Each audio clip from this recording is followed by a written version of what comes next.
I believe it is because of this snack that the world is suffering. That's why God didn't make 4 people at a go, because they would be confused. It can't be lunchtime. It was definitely a snack. And what came out of the snack? It was sickness, disease, and suffering. They have just seen the food there and they go and snack on it. Now, those opiate receptors, they are unlocked by mainly 3 things. That's why morning food may last even up to evening in the stomach. You get that. So, you eat food, increase insulin, store sugar in the liver, produce more fat, and all this surrounding.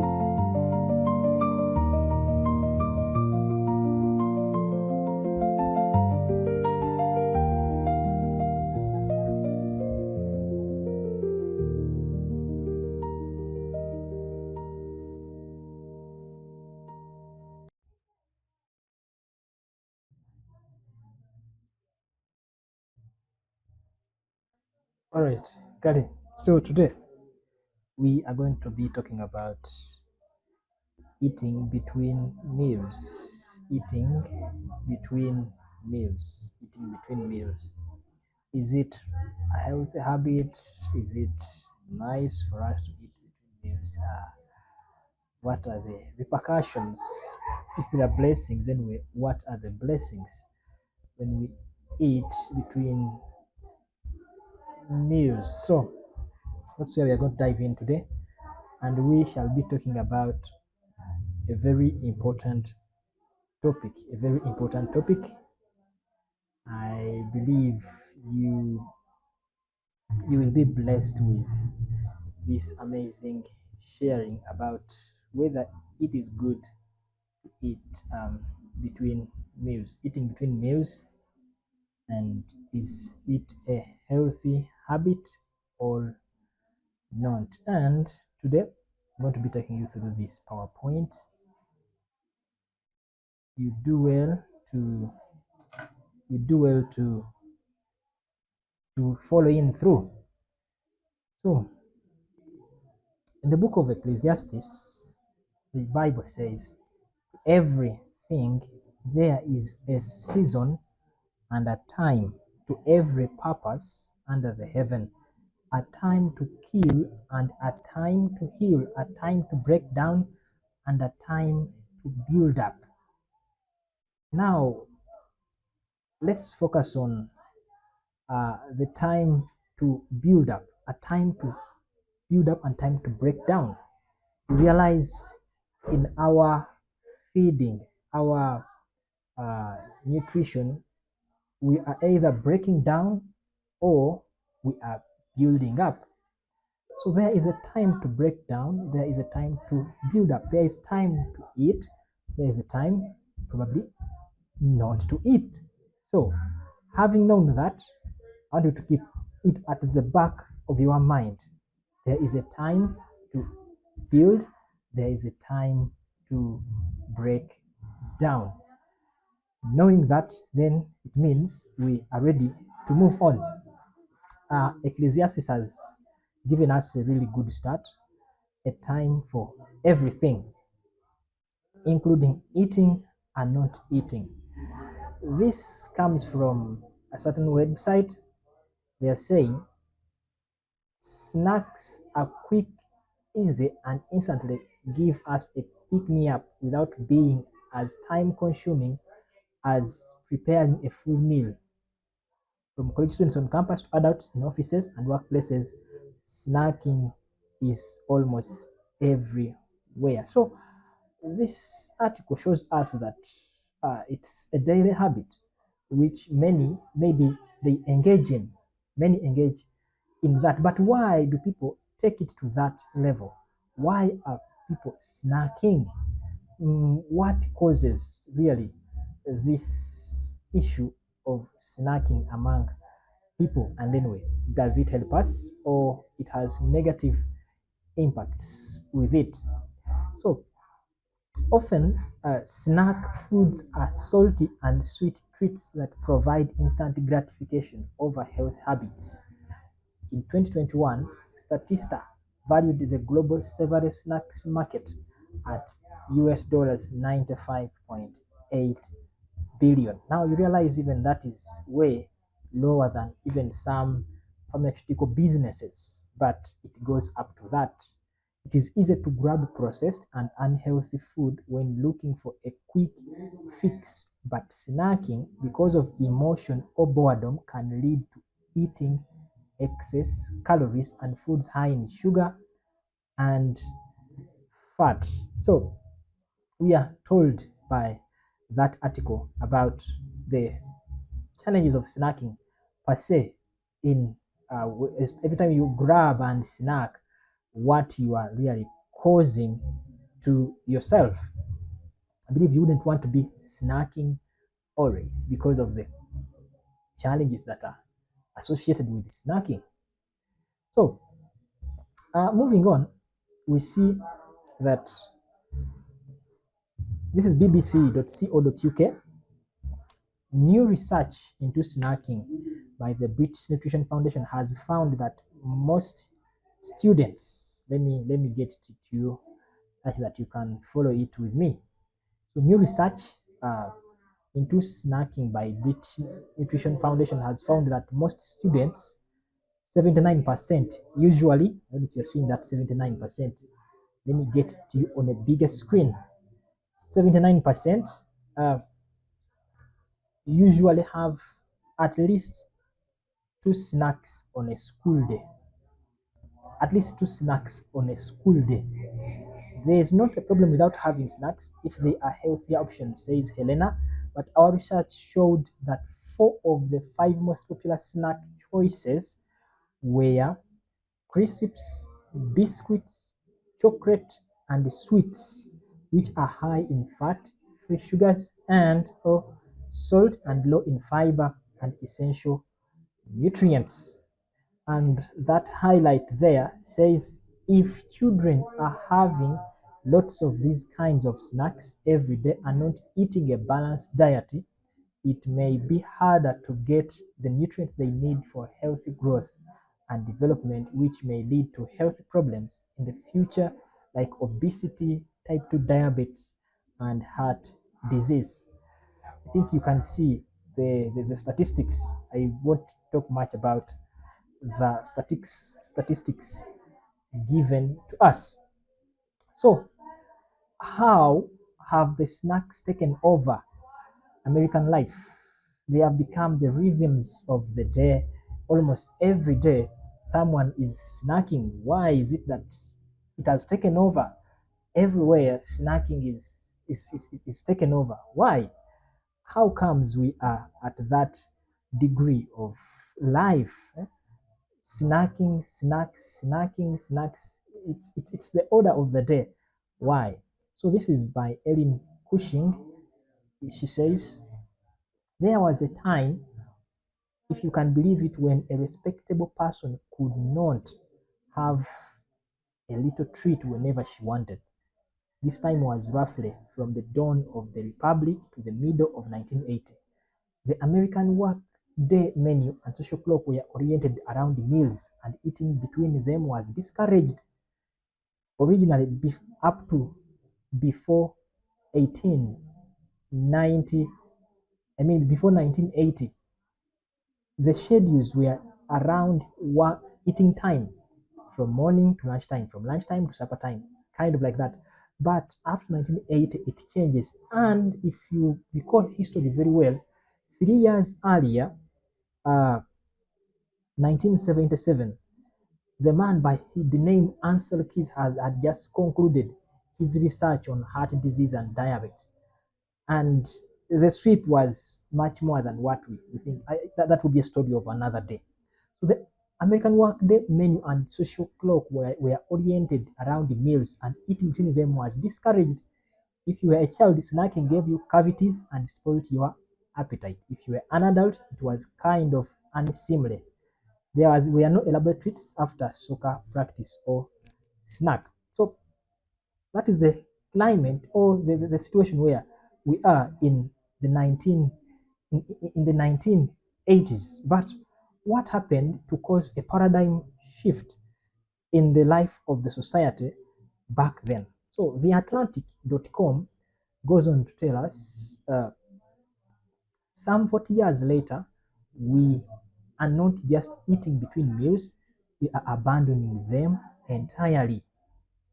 In the 3 decades leading up to 2008, the average American doubled their daily snack intake, and the percentage of adult snacking on any given day rose from 59% to 90%, according to a comprehensive government report. So now we are skipping meals for snacks.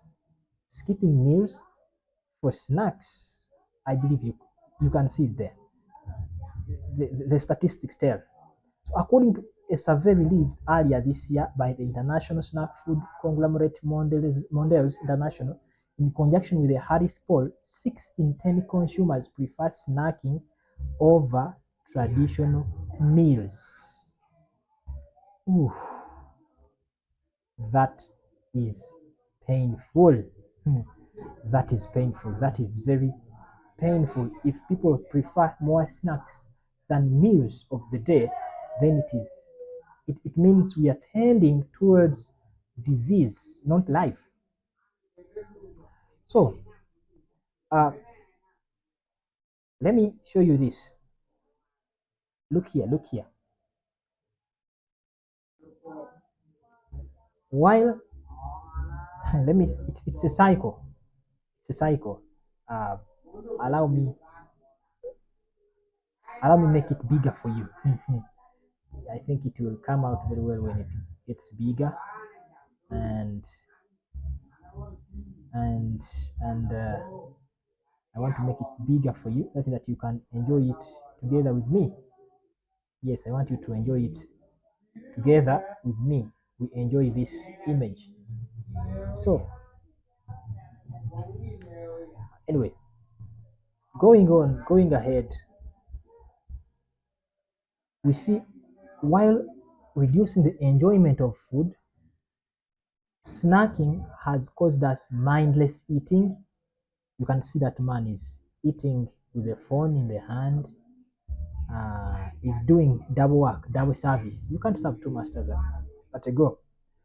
Mindless eating to poor digestion, reducing the cycle from reducing enjoyment of food to mindless eating, then poor digestion, overeating, which sometimes is not by quantity but by poor quality. People eat more sugars than what they could consume. Weight gain by preventing the brain from recognizing satiety cues. Distraction reduces chewing efficiency and disrupts nutrient absorption. And the cycle continues day by day, day by day, moment by moment. We move on like that every day. But that is not bringing life to us, it's causing us diseases. Get it? So in the Bible, we have an episode of snacking. And I believe it is because of this snack that the world is suffering. In the beginning, God had made two people together. Maybe they could eat always together. That's why God didn't make four people at a go, because they would be confused. He made two people, especially at the time of eating, they would be together to eat together. But probably one, after lunch was finished, he wanted to go for a snack. The Bible says, now the serpent was more subtle than any beast of the field which the Lord God had made. And he said unto the woman, has God said that ye shall not eat of every tree of the garden? And the woman said unto the serpent, we may eat of the fruit of the trees of the garden. Mhm. Eve was alone. Let me draw some conclusions here. You are free to have your own, but look at this. Eve was alone. Adam came in later.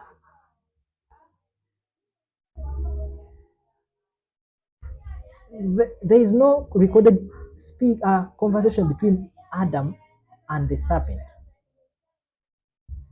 And after this scenario, we land on the evening.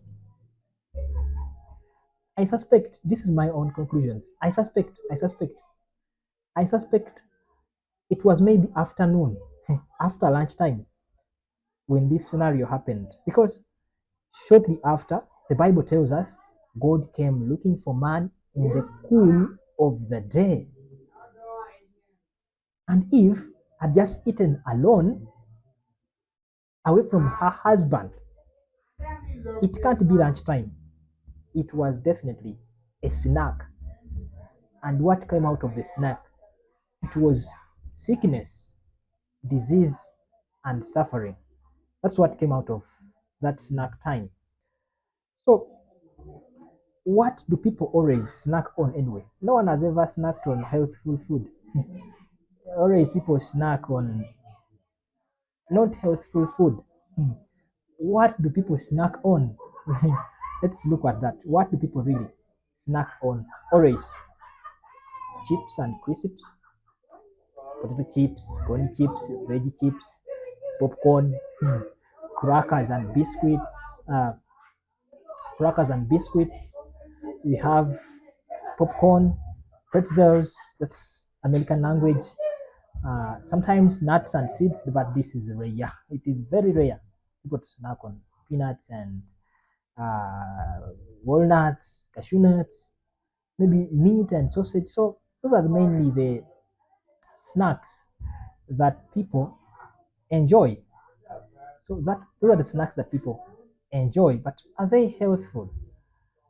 And why do people always snack? Having seen what they snack on, now let's look at why do people snack? Why do they go for snacks? Why do they go for snacks? We continue with our study through. Number one, hunger management, to provide maybe fuel, of which if they skip the meals, they will become hungry at some point. So they end up snacking to cover up. Emotional snacking to cope up with situation. Maybe they have had a breakup, going through a stress, anxiety, stuff like that causes people to start snacking. And then convenience and availability. Sometimes people snack not because of anything, but they have just seen the food there and they go and snack on it and they feel happy. So pleasure, for example, sugary foods, high sugar foods, they are mainly the snacks that people snack on today. Because of that pleasure, you see, when you eat sugar, uh, these high concentrations of sugar, they go to the opiate receptors in the brain, the pleasure receptors. Now, those opiate receptors, they are unlocked by mainly three things. Number one is the opium or the caffeine or the cocaine. I mean, the cocaine unlocks those opiate receptors. Number two is wheat. It unlocks those opiate receptors. And number three is the sugar. It unlocks those opiate receptors in the brain. And when these opiate receptors are unlocked, they let you to snack more and more. And that's why when you take sugar for the first time, it may sound wow, and you want to take again to get the other pleasure you receive at the first time, but you don't reach that level. That is the lure of the sugar. So then it's just a habit and socialization.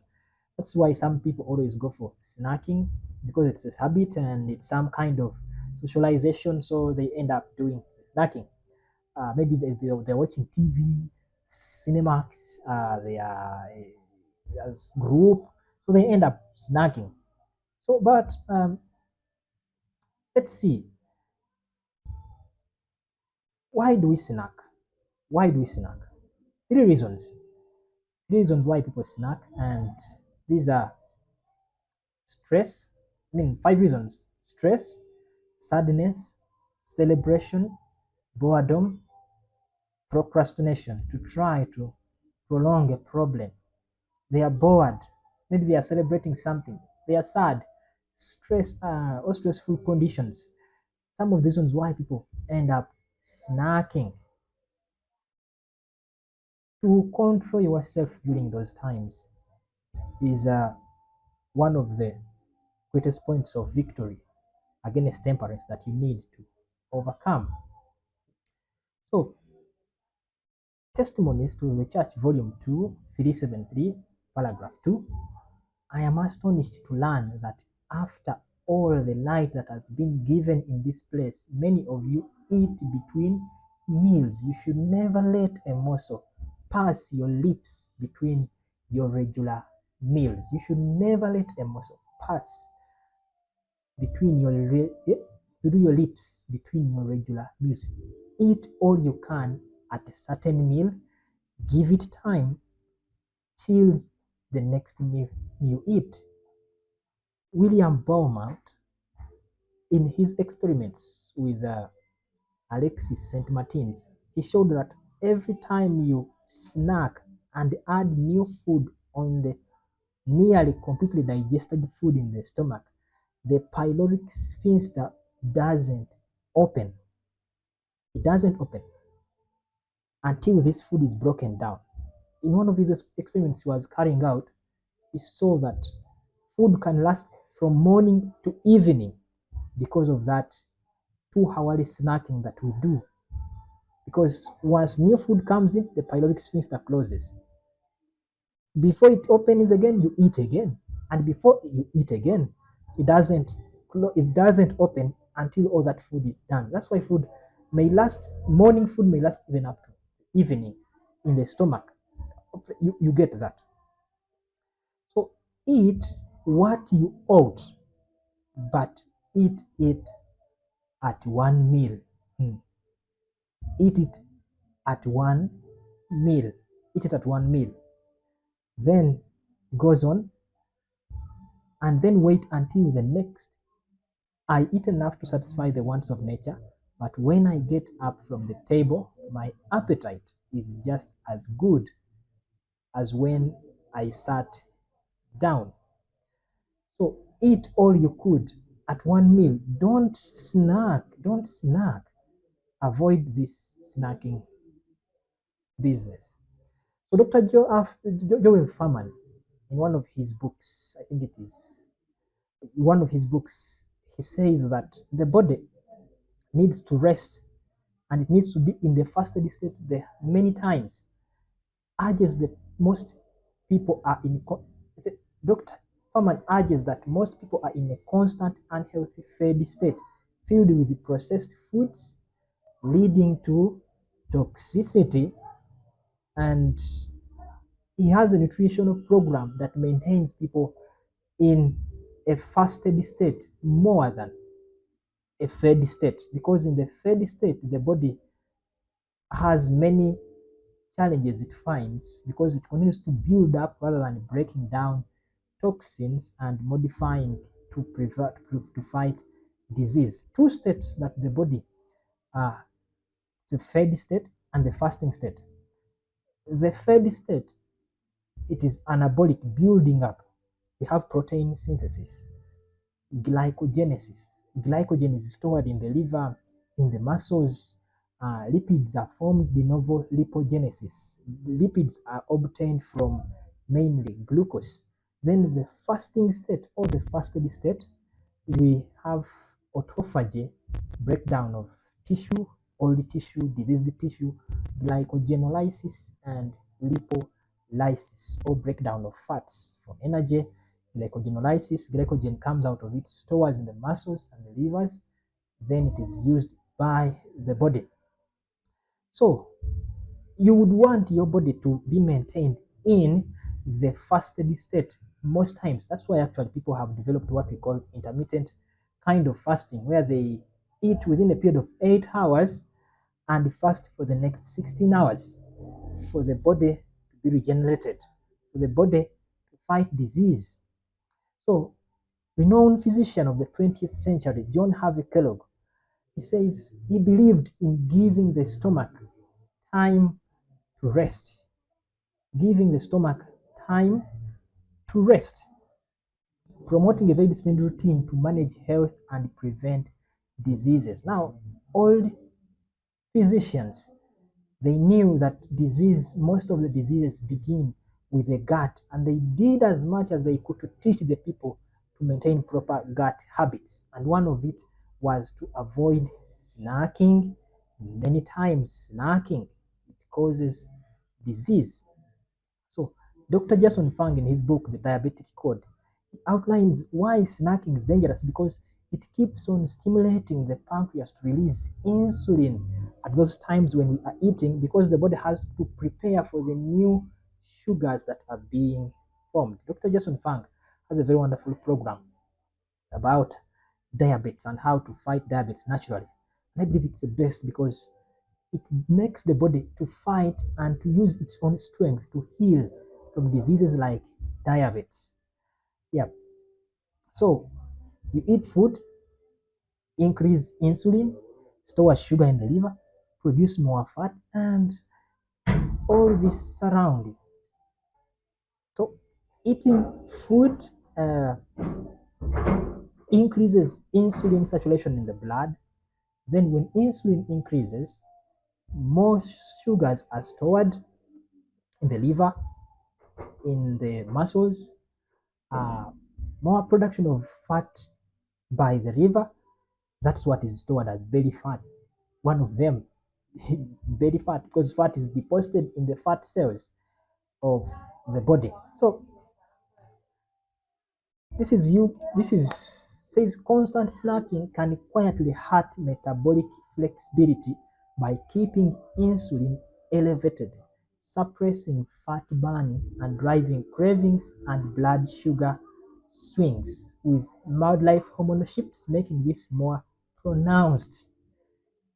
It keeps levels of insulin elevated. That is very key. It's very key. When insulin levels are elevated, you are always going to suffer from diseases. And what happens again? They do more insulin, more insulin, more insulin. Diabetes fails to heal. But what is the problem? Constant snacking leads even to insulin resistance. Ah, that will be a story of another time. So what is the danger of frequent insulin spikes? Every time food, especially carbohydrates, is consumed, the pancreas releases insulin to manage incoming glucose. Constant snacking means the body stays in an absorptive phase where insulin remains elevated. Oh, so high insulin levels signal the body to store energy as fat and simultaneously suppress fat oxidation.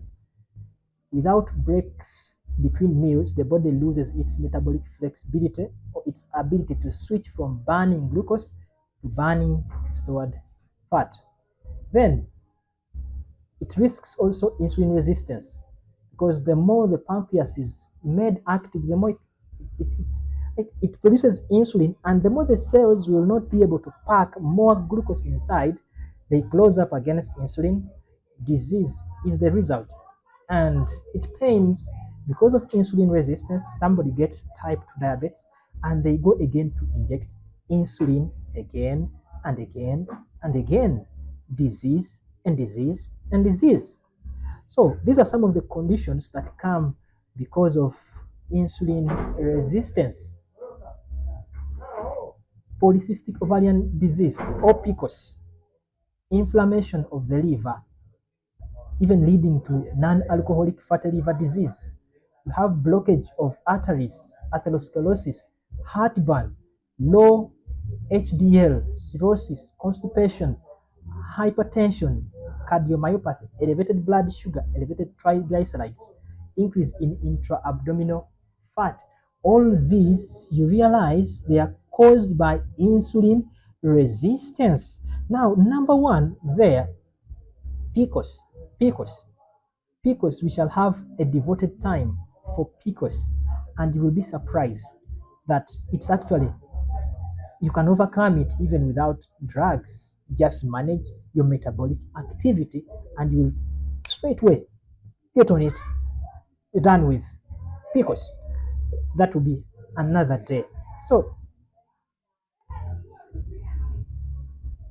Snacking, particularly grazing or constantly eating throughout the day, disrupts the digestive process by preventing the pyloric sphincter from completing its job, which is to allow fully processed food to pass from the stomach to the small intestine. I think I've talked about that already. Uh, it interrupts it interrupts the gatekeeper function. That's the pyloric sphincter. I'm not going to add more on that. And the more food stays in the stomach, challenges continue to arise. Challenges of bloating, acid reflux, name it, they continue to arise. And the end is more than expected. So, the Review and Herald, May 8, 1883. 3 meals a day and nothing between meals, not even an apple, should be the utmost limit of indulgence. Those who go further violate nature's laws and will suffer the penalty. 3 meals should be the highest violence of nature's law. That means 2 meals are good, they're the best. Even one is good. 3 meals, you have taken it far. Now, if you go on nibbling and snacking time after time, danger and disease will be the result. So when traveling, some are almost constantly nibbling if there is anything within their reach. This is the most pernicious practice. Animals that don't have reason and that know nothing of mental taxation may do this without injury, but they are no criterion for rational beings who have mental powers that should be used for God and humanity. So, food taken into the stomach at untimely season leaves an influence on every fiber of the system. Uh-huh. So all these dangers come in because we are snacking. How would you stop snacking? Drink sufficient amounts of water. Eat fiber-rich foods. Uh, Plan your meals. Don't just accidentally get into eating. Plan. Avoid getting extremely hungry. Fight stress. Get enough sleep. Eat proper meals. Don't go to the supermarket hungry. Practice mindful eating. Fletcher taught people the rule of eating is to chew and chew and chew and chew until even you are just drinking your food. I think Fletcher was master to Kellogg. Kellogg was his disciple. And when people started to chew their food sufficient times, many of the gut problems were overcome. They did not face, they could put carb down. Upton Sinclair chronicles this about his health. He was improved when he started to chew food sufficient times. But these simple principles, they are the ones that maintain our health. They result into greater effects if we don't mind about them. So the bottom line is cravings are very common.